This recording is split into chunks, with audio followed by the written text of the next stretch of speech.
गेल्या इंडस्ट्री 1.0, 2.0 आणि 3.0 मध्ये जेवढ्या गेल्या तेवढंच निर्माण झालं आहे खरं जरी असलं तरी इंडस्ट्री 4.0 मध्ये जेवढ्या जातील तेवढंच निर्माण होतील असं मला वाटत नाही. 1997 साली एक पुस्तक आलं, एंड ऑफ वर्क नावाचं, जेरेमी रिफ्टकिन नावाच्या माणसाचं. एकंदर ऑफिसेस आणि कारखान्यामध्ये कामाचं स्वरूप काय असेल आणि किती नोकऱ्या जातील, किती बदलेल याच्यावरती प्रचंड भाष्य केलं होतं.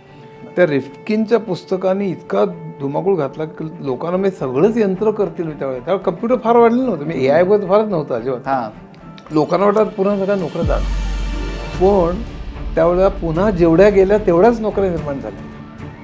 त्यामुळे जेरेमी रिफ्टकिननी चक्क आपली पोझिशन बदलली.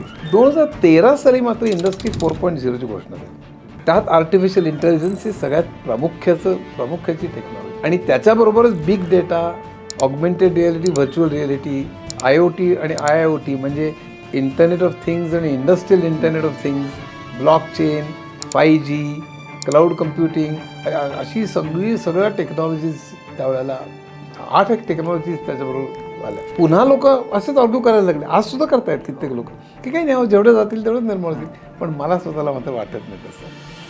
दिस ॲनिमल इज डिफरंट.